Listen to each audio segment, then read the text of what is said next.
Hello, everyone, and welcome to Utah State University. My name is Dr. Jayron Hassan, and I'm the flute professor. Thank you for tuning in today to learn more about the 2023 Utah Flute All-State Etude. Before I perform the etude in its entirety, it is important to be aware of the keys utilized. The Andante cantabile is in A-flat major, with the Allegro section in F harmonic minor. Here is what the two scales sound like.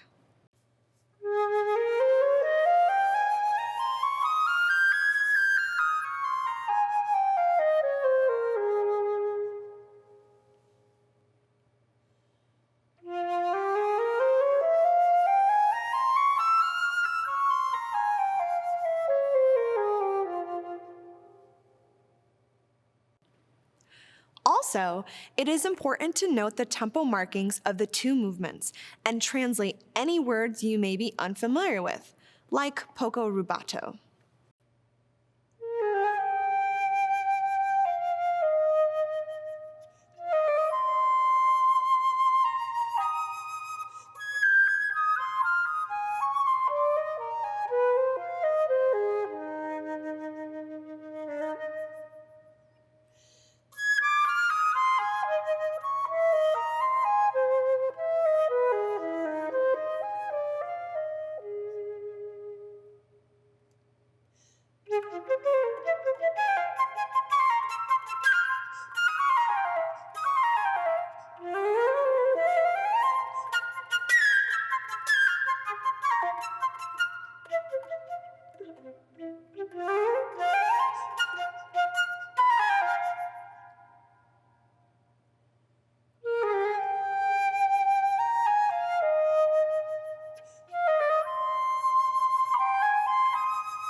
Here are my recommendations for the Andante cantabile.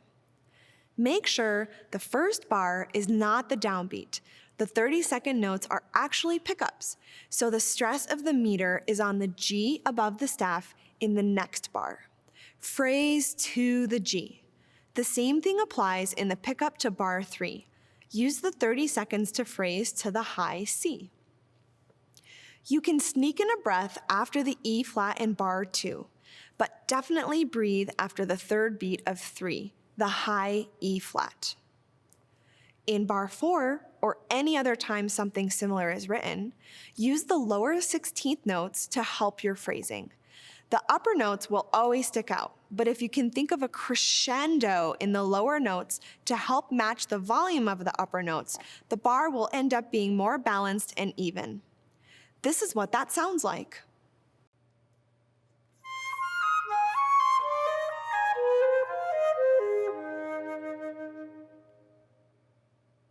Lastly, on the grace note low D, put a tenuto over the note to sustain it a little longer to establish the actual pitch, then move on.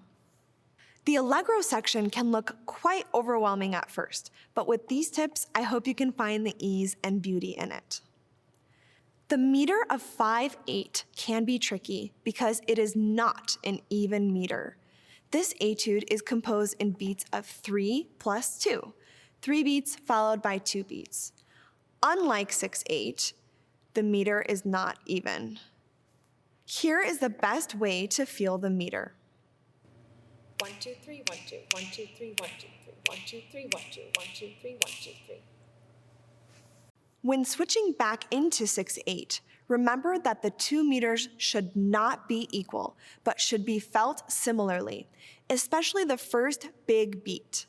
In all of the 5/8 bars, on big beat 2, change the written accent on the 16th notes to a tenuto.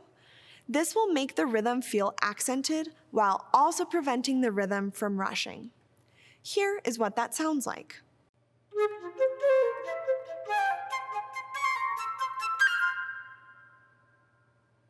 In bar 14, I find it helpful to mark my music with brackets. For instance, the first few notes are part of a scale. Then you have 2 groupings of neighbor notes, followed by the scale finishing. This is what it sounds like.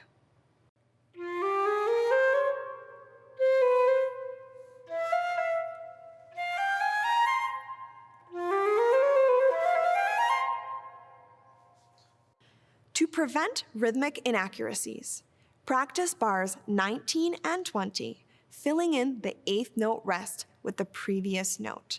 This will ensure that the meter is properly represented and you aren't taking too much time with the rest.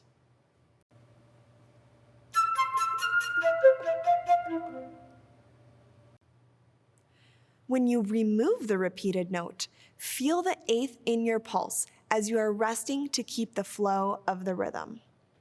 Here's a trick to help with your low E to C interval. On the E, do not use your pinky, but prepare it for the low C and make sure it is where it needs to be. This saves a millisecond, but will make the interval easier to play.